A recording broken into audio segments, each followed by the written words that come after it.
A new bill could change the way guns are carried in North Carolina. Go get the training. Do what's right. Smoke doesn't seem to be clearing as fires continue to rage across the Carolinas. A popular comedian is blowing up on social media, and not for the reason you might think. Those stories and more, ENN Tonight starts now.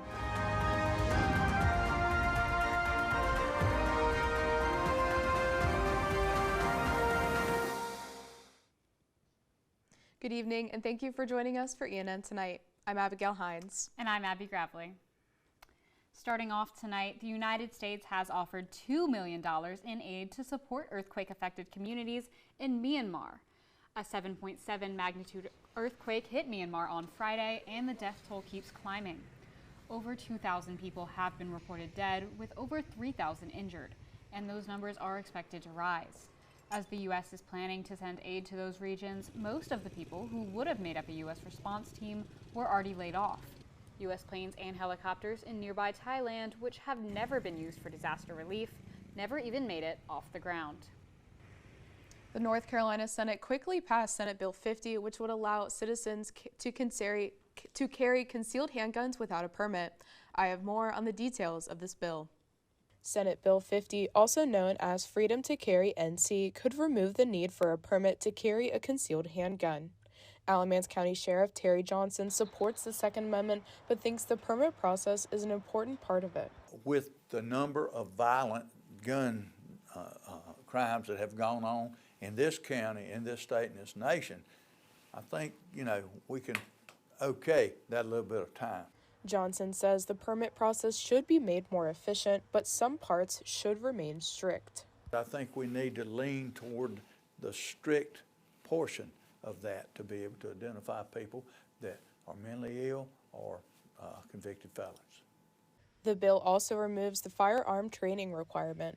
Owner of Weapon Works in Burlington says that he doesn't believe the government should be responsible for administering the training, but believes people should seek the training themselves. I just wish society would move towards people taking personal responsibility, knowing you need to get that training, go get the training, do what's right, and I think that that's the way it should be handled. If the bill passes the House, North Carolina will be the 30th state to not require permits. Abigail Hines, ENN Tonight. Wildfires are still raging across western North Carolina, burning thousands of acres and forcing evacuations in several counties. The biggest fires are in Polk, Henderson, and Haywood counties, and in some of those areas, little of the fire is contained. The Table Rock fire has even crossed state lines from South Carolina into Transylvania County, burning over 11,000 acres. So far, one person has been confirmed injured and several homes have been lost. More than 500 firefighters are working around the clock to get the flames under control. Officials warn that the fire danger is still high despite rain in the forecast, and burn bans are in place across much of the region. Residents are being urged to stay alert and follow evacuation orders. People in North Carolina are facing the highest flu-related deaths we've seen in 7 years. With over 360 flu-related deaths, North Carolina Health Services is urging people to get tested early in case they need treatment for the flu. A spike in hospital visits started in January and has continued to rise over the months. The latest flu-related death has brought the total to 362. Elon's Associate Vice President for Student Life, Jana Lynn Patterson, mentioned in an email to ENN that Elon has administered over 900 flu vaccines in campus clinics. Despite the growing number of statewide flu-related deaths, Patterson noted that as of March 17th, the total number of flu cases seen at Student Health Services was 95. This number is much lower than last year's 154 and shows a 60% reduction in cases over the last year. Patterson said, in quote, "As flu cases began to rise nationally in January, the infectious disease response team planned a series of additional mitigation strategies to reduce the occurrence of influenza-like illness on campus," end quote. Though these numbers are dropping on campus, it's better to be safe than sorry when it comes to getting tested. 2 new bills in the General Assembly could increase pay for workers across the state. Right now, North Carolina's minimum wage is $7.25 an hour. But House lawmakers are considering a major increase. This bill would raise minimum wage to $22 an hour and eliminate the tipped minimum wage. This means that employers would be required to pay tipped workers the full $22, with those tips coming in as extra income. A second bill proposes a more gradual increase starting in 2026. The minimum wage would jump to $10 an hour, with $2 increases every year until it reaches $18 in 2030. After that, wages would be adjusted annually based on inflation. I think $22 an hour would help people that are making $7 an hour, and certainly encourage more people to get jobs and earn a decent living. I wonder what the impact would be on small business owners. These increases for minimum wage would be gradual. Comedian Joe Gatto has put his tour on pause and entered a live-in medical facility just weeks after performing at Elon. Starting on March 20th, multiple women came forward accusing the former Impractical Jokers star of sexual misconduct. The accusations started with a series of TikTok videos that have now been deleted. And just 4 days ago, Gatto announced in a statement, Having taken some time to reflect, I've decided to voluntarily enter an inpatient program to continue working on myself. I just want to thank my friends, fans, and especially my family for all their support, never more so than over the last few days. Coming up, one electric car company has its owners living on edge. See why after the break. Elon Athletics saw some action this weekend, including some key players we'll be losing after the season. I'll have more for you after the break.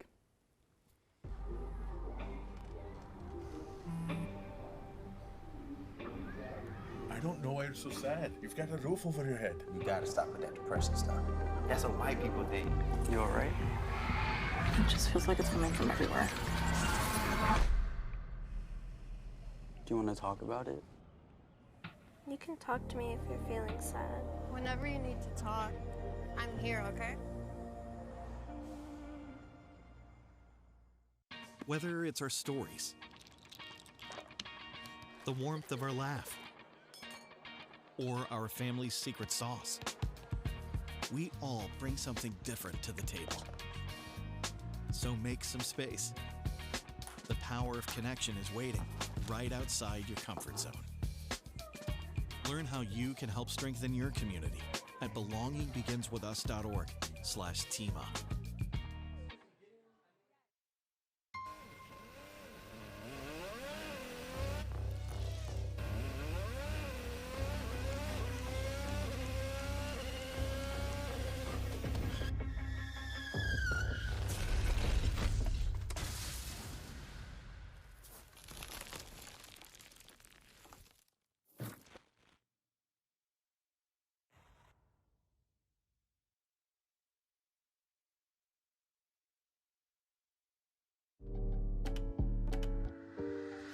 There's only one thing that will save somebody's life, and that is naloxone nasal spray.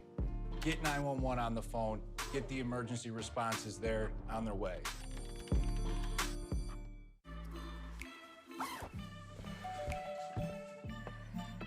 Yo, camping buddy. Okay, you guys ready?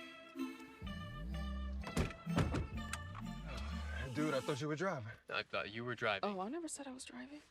I definitely can't drive. Okay. If you're high, just don't drive. It's illegal everywhere. If you feel different, you drive different.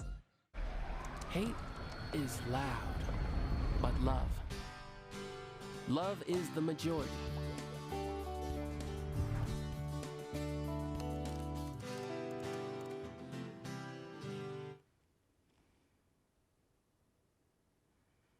From a flurry of transfers to the start of Elon baseball, a lot has been happening with sports here at Elon. So our Kathan Gandhi is here in studio to keep us up to date. Hey Kathan, what's been going on? Thanks, Abby. Although March Madness is the king of the college basketball world right now, an equally important event kicked off last week, the official opening of the men's basketball transfer portal. More than 1,000 players have already entered the portal, and let me tell you, Elon is no different. 9 of Elon's players have declared for the portal since it opened on the 24th. That includes team leading scorer TK Simpkins, his brother TJ, sharpshooter Nick Dorn, and as you can see, several other players as well.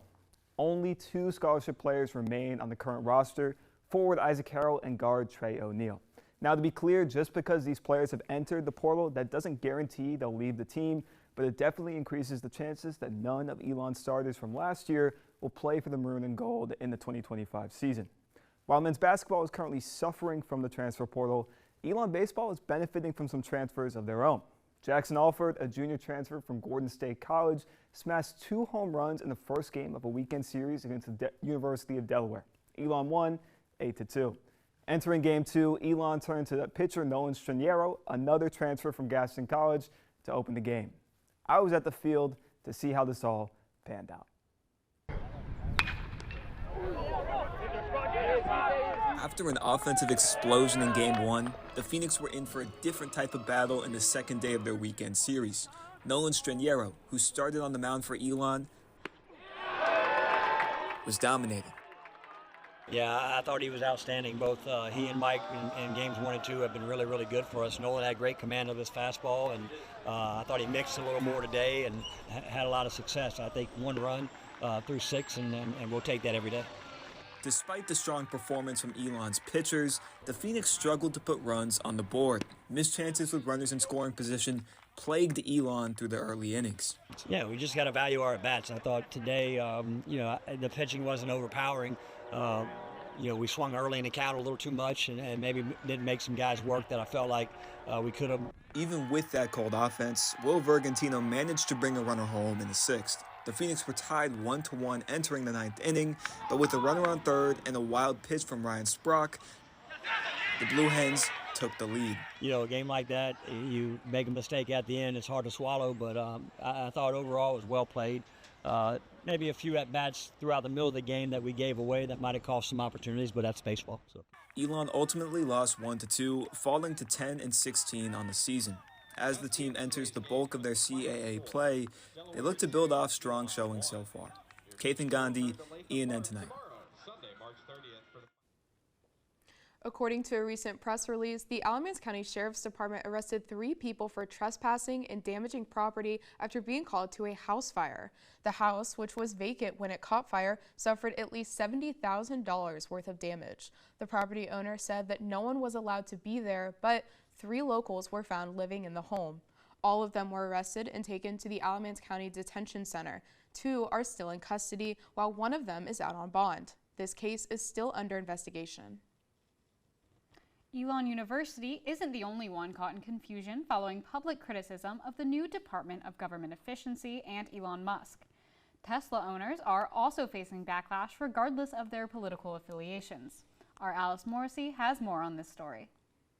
Across the country, reports of vandalized Teslas have been on the rise as critics of Elon Musk take their anger out on the cars themselves.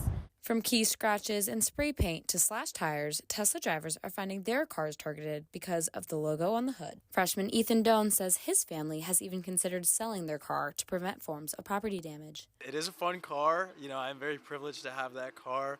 I do think for the greater good that I'd be okay with it being gone.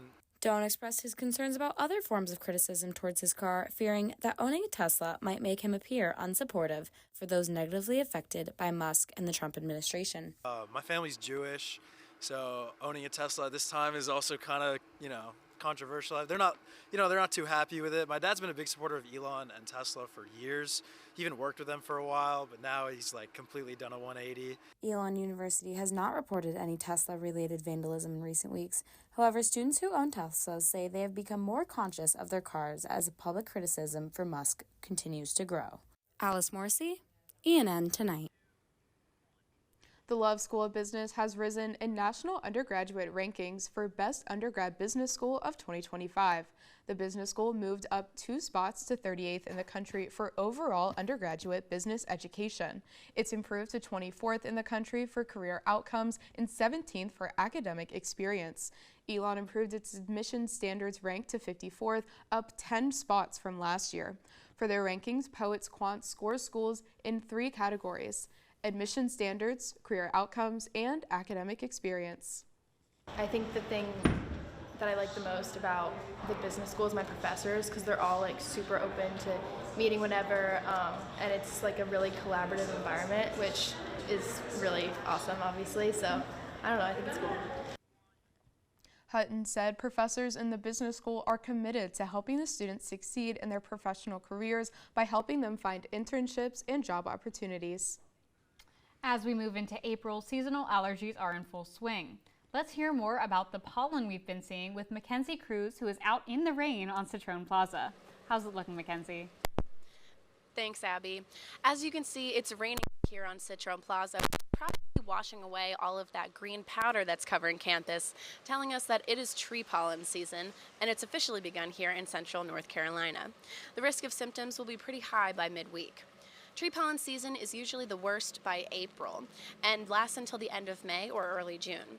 In North Carolina, it also overlaps with grass pollen, which lasts from April to around September. Pollen is worse in the early morning, so make sure to keep your windows closed at night and take allergy medication to alleviate symptoms. And if it helps, change your clothes after spending time outside. That's all on pollen, but I'll have your Phoenix 5-day forecast after the break. Around Elon soon. Stay tuned and see where and why after the break.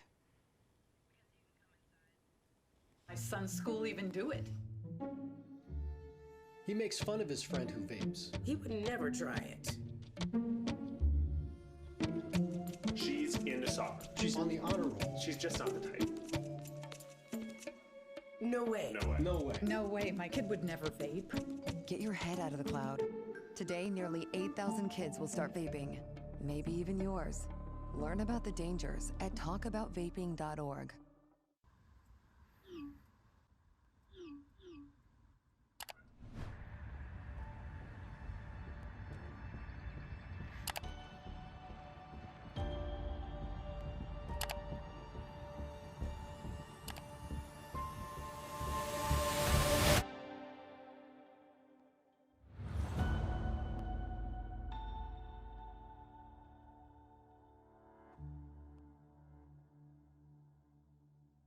Even more than I wanted a gold medal, I wanted a heart of gold, like the mentors who were my balance beams refusing to let me down, and the coaches who spoke out to anything out of bounds, heroes who never stood on podiums, but stood up for me. Every shot I made, give the assist to those who since my youth were referees, ready to blow the whistle and end abuse. I rescued Toast from a shelter in 2011. I love Toast because she's a lazy diva. Toast does whatever she wants, obviously. She's sleeping right now. She's an epic snuggler. She's so comforting. She's so loving. Toast makes me laugh. When I walked into the shelter, I knew right then that she was special.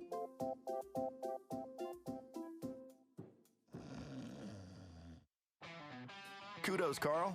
You've always had a need for speed. Racing anything with wheels, speed reading novels in record time, yelling out 3, 2, 1 at every traffic light. But this time, you've taken your power obsession to the next level. By purchasing this electric vehicle, you've given yourself instant torque that blows your old launch times away, which will keep you saying, "Woo-wee," every time you punch the pedal. Good for your adrenaline, great for the planet. That's the power of EV.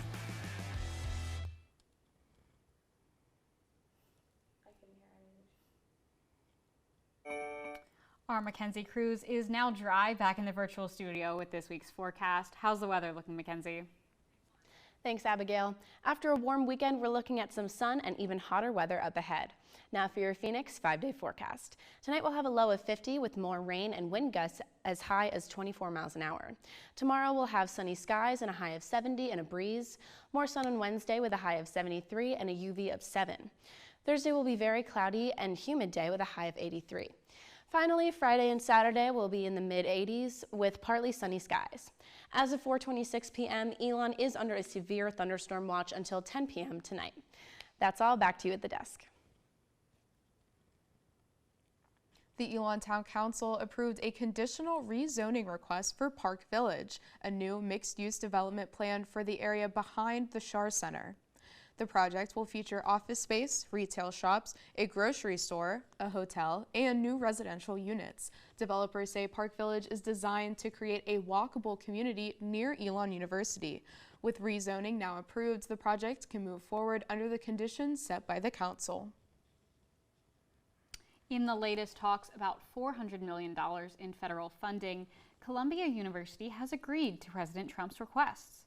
These requests will relate to the school's pro-Palestine protests last year and include banning masks that conceal identity, allowing campus law enforcement to arrest students, instating a new senior vice provost of the Middle East Department, and more.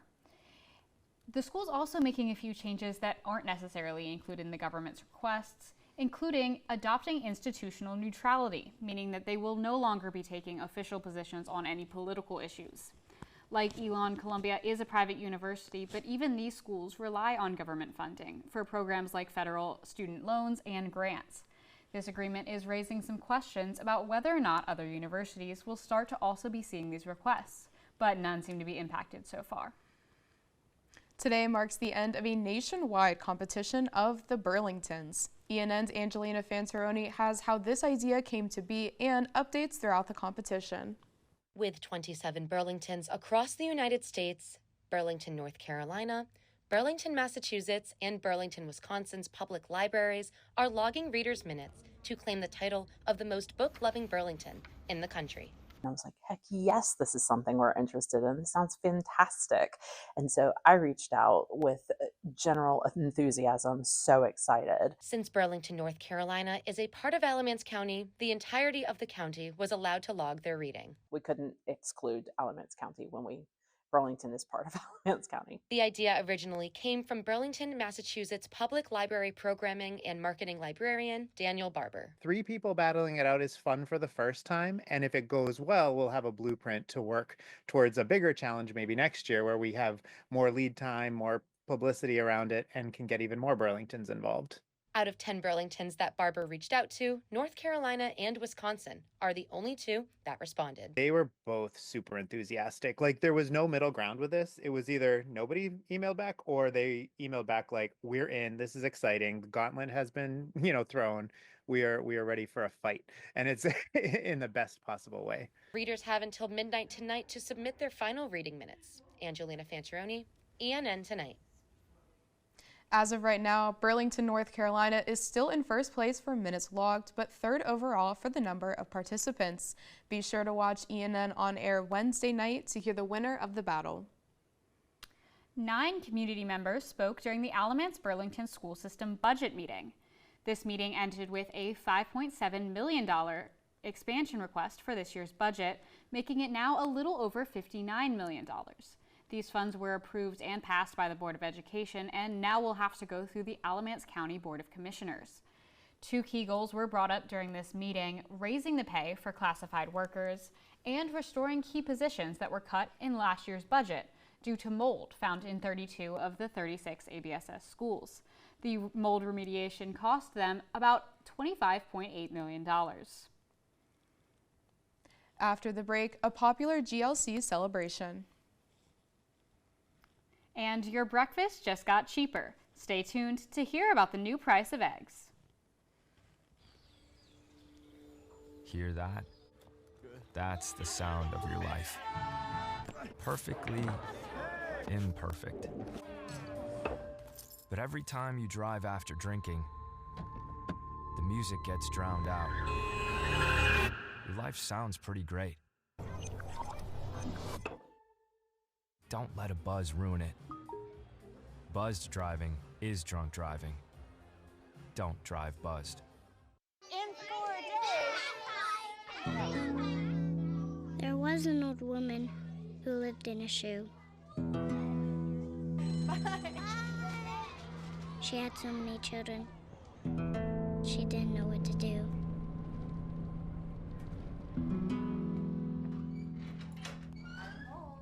Did you have a good day at school? She gave them some broth without any bread. There you go.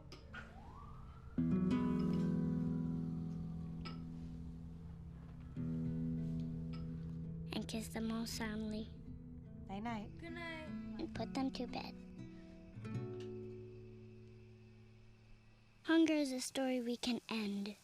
End it at feedingamerica.org. Women are bad with money. That's what the world's been saying for centuries. But now, we've got something to say. Save it. It's time to save ourselves by saving our money. Until we're no longer 80% more likely than men to live in poverty in retirement. Save it. The falsehoods, the feelings of fault. Then, the funds. Learn how to save for your retirement at wesaysaveit.org. I've always been told I gotta be strong. Thick skin, tough as nails. But to be everything for everybody, it wears on you. Black don't crack, they say. But it can. We all can. Reach out to a friend if you see them going through it. No matter who you are, being vulnerable is what makes us whole. Learn how to help at seizetheawkward.org.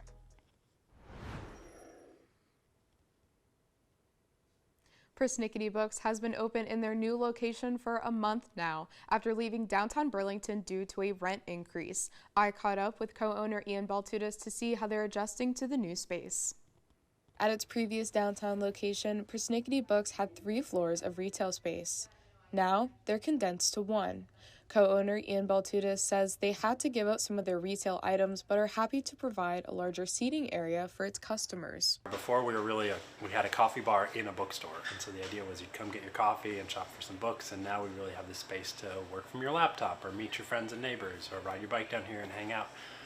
And I think that really fits our vibe of being more immersed in the neighborhood. Terry Johnson has been a customer at both locations and says she's excited to see how Persnickety will enliven the neighborhood.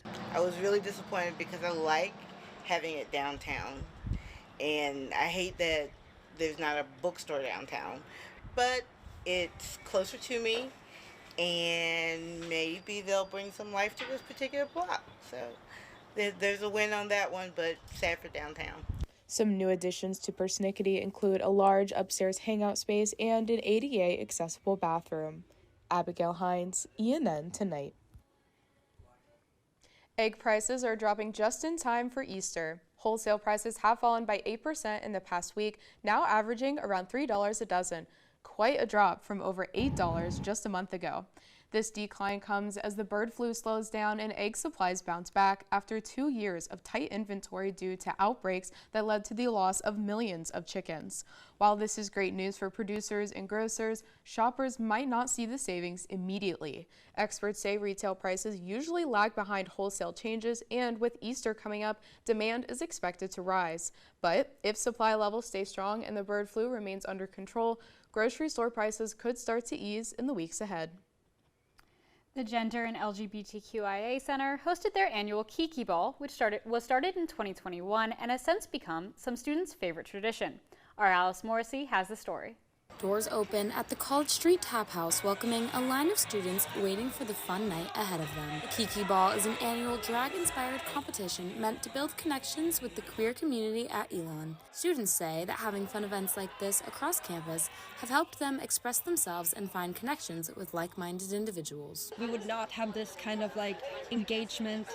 It's hard to find people in general, but when you have a common interest and when they make events that are fun that you can come to, I think that is just really good to create community and create a sense of belonging. The event was hosted by Burlington local drag artist Giselle Cassidy Carter, who cheered on performers as they took center stage, competing in 6 different categories. This panel of judges was made up of representatives from Elon organizations like the House of Drag, the GLC, and Elon First Gen. It's kind of a way to just be able to enrich myself in different cultures, and then I always like to get with different groups and kind of take some sort of aspect of it to kind of make me a better me. The GLC said they deemed this event a huge success, with one of the best participant turnouts they've seen in a few years. Alice Morrissey, ENN Tonight. Well, that's all the news we have for you this evening. Thank you so much for joining us. Head over to our website, elonnewsnetwork.com, for stories, sports, and more. And make sure to follow us on social media at Elon News Network. Have a great night, Elon.